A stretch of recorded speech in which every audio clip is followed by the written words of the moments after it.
And welcome everyone to another great course on the development and analysis of human movement. Today we will be discussing the wonderful knee.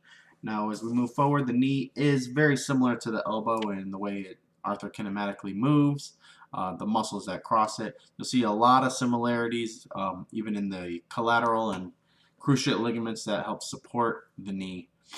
You'll notice that it's very similar to the elbow. So it is going to be a fairly quick, maybe 15-20 minute video on the knee as we explore that, and then we will have another video following where it will be about the ankle and the foot. So without further ado, let's get started. Okay, here's our objectives. And here we go.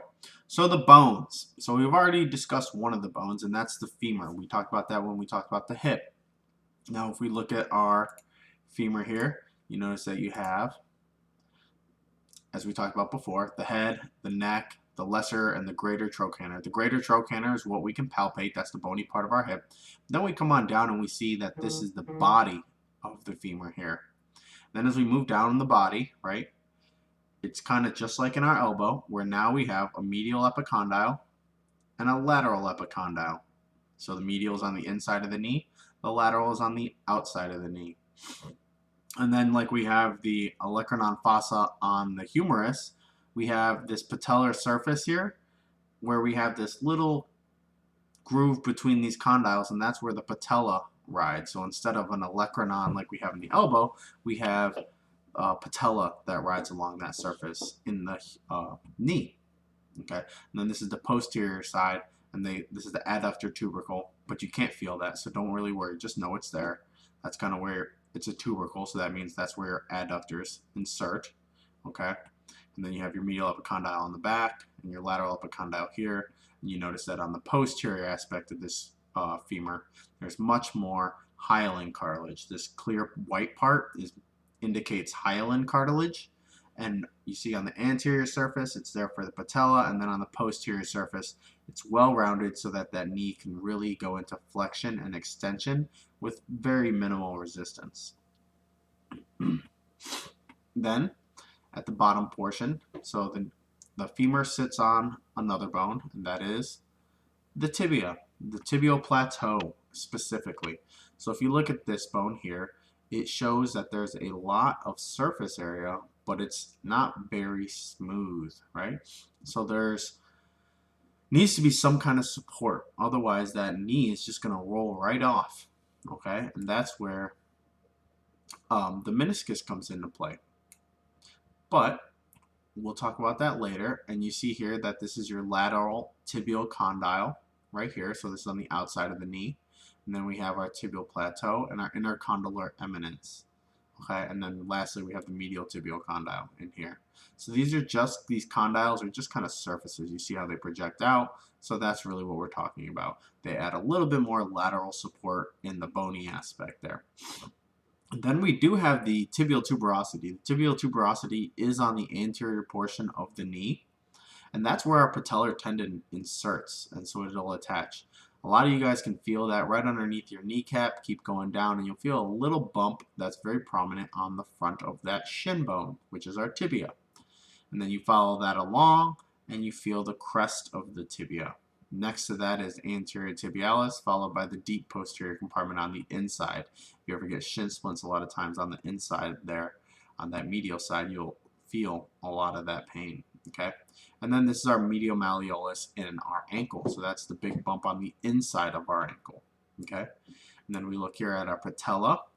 This is the anterior surface. Okay, it's just kind of a sesamoid bone that sits inside the patellar and quadricep tendon, depending on which way you look at it. The quadricep tendon will be up top here, attaching where the quadricep muscles insert. And then we have the inferior surface where the patellar tendon goes, and that goes from here into this medial tibial condyle right here. The posterior surface, as you see, it looks very similar to the distal surface of the femur, and that's because it needs to glide. Sorry, I lost my train of thought. So this posterior surface of this patella is going to ride on this patellar surface of this femur here, and that's mostly where that articulates, and this side is actually for just knee flexion, and it does not really articulate with the patella.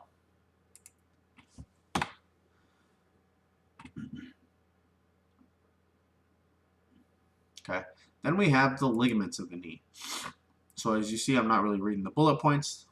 You can go ahead and read those. I'm just kind of going over the general anatomy. The knee is one of my favorites. It's one of my specialties, so I just feel like speaking from my knowledge on this one.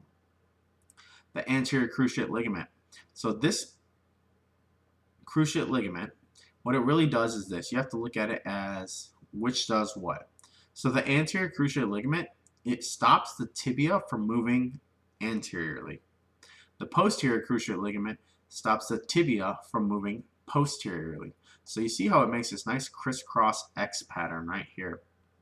So if I were to tension this, it would be by sliding the tibia forward or anterior. That would put this ligament in tension, which is doing what its job is, which is stopping the tibia from moving anterior.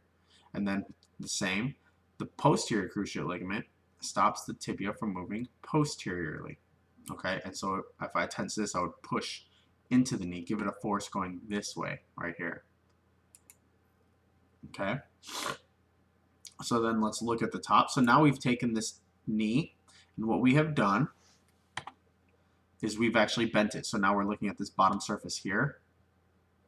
Okay, and now we bend that knee, and now we're looking at that. The reason we bend the knee is because, not because we're in Game of Thrones and you bend the knee. See my reference there? It's nice. I thought it was funny.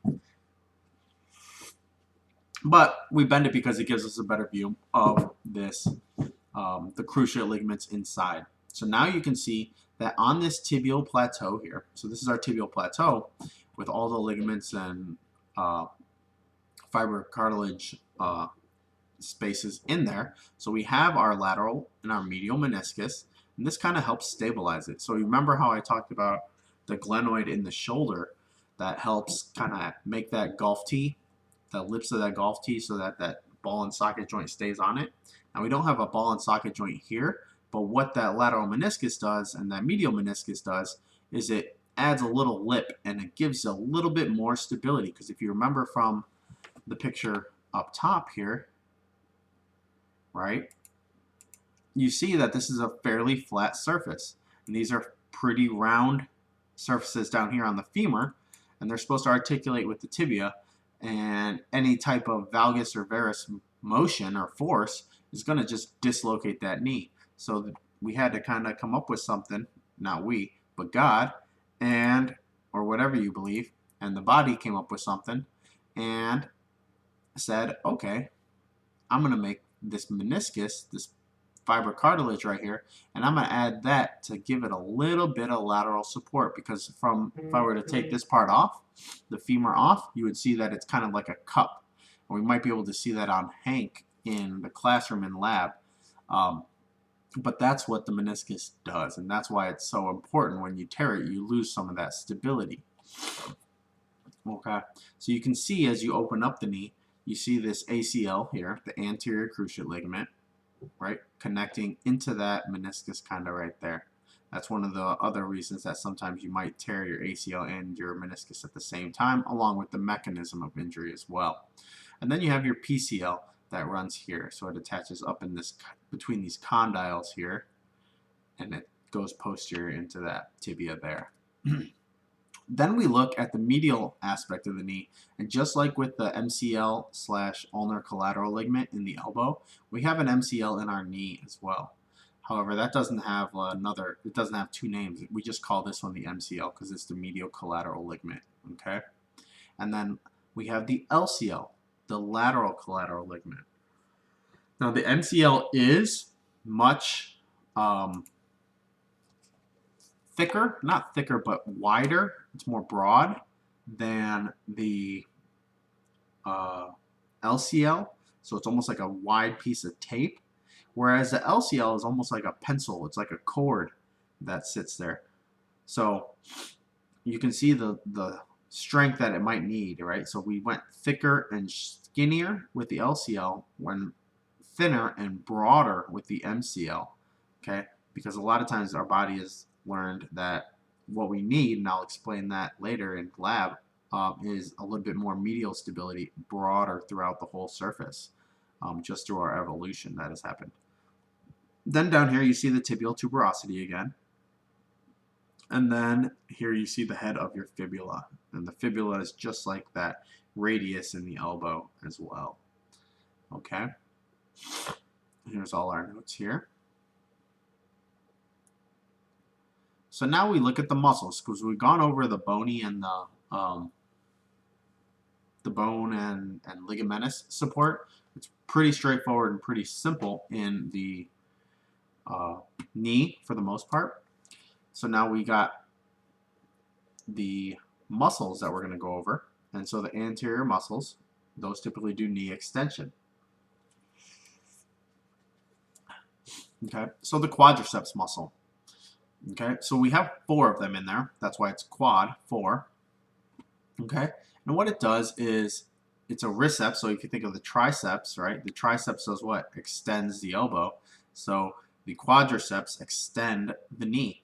Okay, the rectus femoris. This is our main hip flexor. A lot of people mistake this muscle for the psoas muscle when they say they pull their hip flexor up top up here. It's mostly probably the most prominent muscle in the quad. Sometimes that vastus lateralis is just by sport or lifestyle changes. Okay, the rectus femoris originates at the AIIS, so the anterior inferior iliac spine, and it inserts out the tibial tuberosity, and its main job is hip flexion, but it also does knee extension, right? So it's a 2-joint muscle. If we look at how that tendon is there, you see that most of the force in this is helping with hip flexion, but it does do some knee extension because of the fact that we do have a strong tendinous joint, and to help with that force, we added that patella in there, and that's why that sesamoid bone of the patella has grown in that tendon to help dissipate and make that force even stronger. Okay, it's the only muscle to cross the hip and the knee of the 4 quadricep muscles. Okay, and it's the prime mover in hip flexion and knee extension. So the vastus lateralis, this is the, as you can see, the lateral muscle of the quad, and it originates at the linea aspera. Remember we talked about that in the femur at the very beginning. I said you don't have to know it because it's just kind of a groove on the femur. You can't palpate it, but just know that it starts on the femur. So whereas the rectus femoris attaches on the pelvic girdle up there, this vastus lateralis only attaches to the femur. Okay, and it inserts at the tibial tuberosity again. All these are going to insert at the tibial tuberosity via the quadricep and patellar tendon.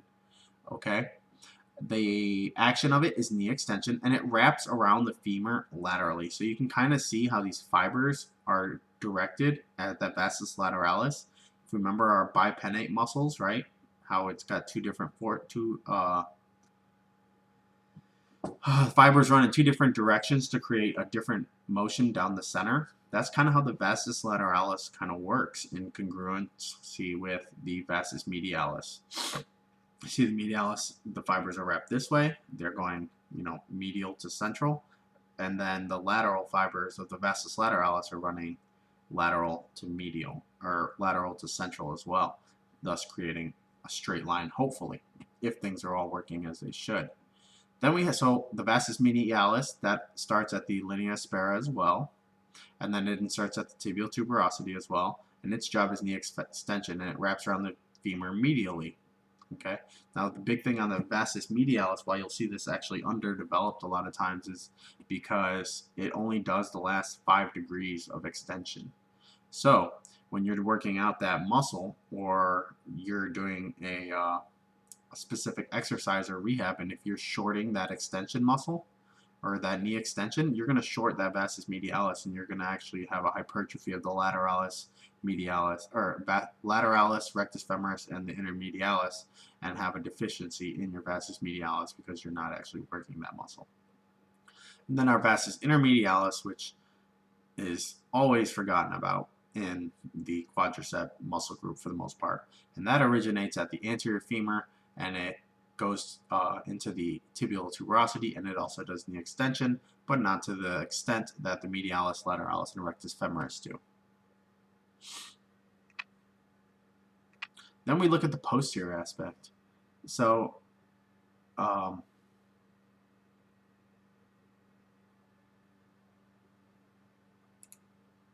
sorry, one second. I apologize for that pause there. All right, so onto the posterior muscles of the knee. So we have the hamstrings. Okay, so we have the semimembranosus, semitendinosus, and biceps femoris. Now we've discussed these muscles in terms of hip extension and the hip, but now we look at them as they cross the knee joint. So the semimembranosus originates at the ischial tuberosity, and it inserts at the posterior medial condyle. Hip extension and knee flexion are its actions, and that's really with all of these. So you see hip extension, knee flexion, hip extension, and knee flexion. Okay, so they all originate at the ischial tuberosity, and for the most part, they insert posterior medial condyle, anterior medial proximal tibia, and the fibular head. So you can see here how each one's a little bit different, right? So we have the biceps femoris, and we have the long head of it. Comes down, and it inserts right there at the head of that fibula, okay? And then the short head of the biceps femoris also inserts, but it starts at the linea aspera there, and it goes down to the fibular head, okay? Then we have the semimembranosus and the semitendinosus. Those kind of go to the same area on the tibia. You're not going to have to know specifically where in this class, but just know the semitendinosus comes down and it attaches into the anterior tibia there, and then the semimembranosus comes and it kind of sits a little bit more posterior on that tibia, okay?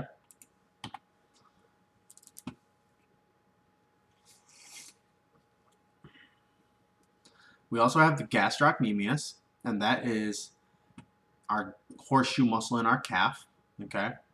It's the calf muscle that actually crosses the knee joint, so it actually does a little bit of knee flexion as well, and it does ankle plantar flexion.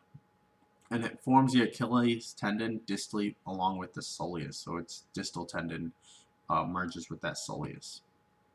And then we have the popliteus. This is a little tiny little muscle that you often forget about because it's covered underneath this gastroc. Okay, it originates at the lateral condyle of the knee, and it moves medially towards the tibia on the medial condyle. You see that there. And it initiates knee flexion, so it just starts knee flexion. Let's look a little bit deeper at the meniscus here. And you see that there's two parts, the medial and the lateral. So the lateral out here, and then the medial here, okay? You notice that the medial is much larger than the lateral. While the lateral is a little wider, the medial is larger in diameter, okay? They're two half-moon wedge-shaped fibrocartilage discs that absorb the shock of the femur and the tibia, okay? They're thicker laterally than medially, as we just described, and it's a concave surface to allow that convex femoral head, or distal femur, to articulate smoothly in there and also create a little bit more of that golf tee, golf ball kind of support system. The medial is possibly torn more because of its attachment to the MCL.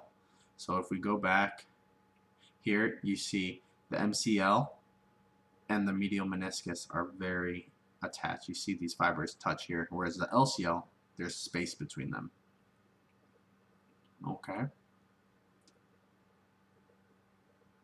So we also have a couple other little things. The pes anserine. This is the sartorius, gracilis, and semitendinosus that all attach into this palpation point. Okay, it's on the anterior medial surface of the knee, and I'll teach you guys how to find that specifically. So it's looking right here. But you see how that muscle comes across here. So you can often get some pain in these muscles as they cross the knee joint on that medial surface of the knee, which could cause some discomfort. And then our knee is covered in 13 little bursa. Okay, remember these are the protective little fluid sacs that kind of cover the knee or any bony prominent area that might need a little bit of extra support. If you look at how these are set up, underneath here we have this subpatellar bursa, and that's really just to help protect the patella and the femur from hitting each other, right? And then any force that could be caused from this quad tendon on rubbing against this femur. We have the prepatellar bursa, which sits anterior to the patella, and it's just there. This is the one that might swell up if you land hard on your knee. You have the superficial infrapatellar bursa here. Same idea as the prepatella. If you land on it, it'll blow up. You have this deep infrapatellar, and this is really just protecting the articulation between the patellar tendon and the tibia. And then these other bursas kind of all sit within these tendons, because you see that these tendons cross over bone. So you can get a lot of rubbing in this area. And so these bursas have developed to give us a little bit of cushion between those two articulations. So our arthrokinematics of the knee, it's a synovial hinge joint. The knee flexion is about 135 degrees. So you see that here. You get about 135. So you go from 0 to 135. You see that you would cross 90 degrees. Keep going. And it's a soft end feel. Typically your calf and your hamstring muscles stop that motion from occurring any further. And then knee extension.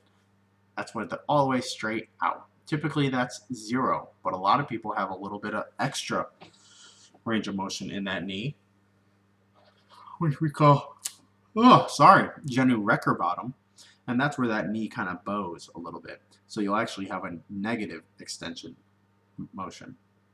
Okay, this is the largest joint in the body in terms of just bone on bone. So you have a lot of it. It's convex on concave. It's so we have the convex femoral head that sits on the concave tibial plateau in the meniscus, as we discussed. It changes with the open and closed chain. Okay, so depending on what you're doing, if my foot is stationary, now it's the femur rolling on the tibia. But if I'm sitting down and maybe using the quad extension machine, right? Now I'm moving the tibia on the femur. So remember that you have to think about which way is what's happening where. Is it convex on concave? So is the convex femur moving on the concave tibia, aka my feet are planted on the ground and not moving? Or am I seated and my femur is not moving and the tibia is moving? And now you have the concave on convex articulation. Okay? The femur rolls and glides posteriorly into position on the tibia for stability. So you see you get this roll and a glide. That's kind of why this medial meniscus is so large, because the medial malleolus is a little larger as well. You see how large that is? Or the medial epicondyle, sorry, not the malleolus. The medial epicondyle is much larger. So as it's articulating on this, it needs a little bit more space to be able to be functioning. Okay, then we have this, finally, we have what they call the screw home mechanism. So you see the larger medial epicondyle surface compared to the lateral epicondyle surface. Okay, so the medial condyle of the femur is larger, and it causes the medial condyle to glide posterior when we get into extension to maintain contact with that tibia. It kind of rolls, and then we run out of room, and so it glides posterior, and it creates a little bit of spin and torque within that joint. An open chain, okay, so the legs are moving, the feet are not stationary, the tibia rotates laterally on the femur. This spin allows the knee to lock and thus stand without using muscles for stability. The joint becomes locked in position. Our muscles are able to shut off. So this is why sometimes in weightlifting and stuff they say don't lock your knees out, because they want to maintain muscular contraction and support within that joint.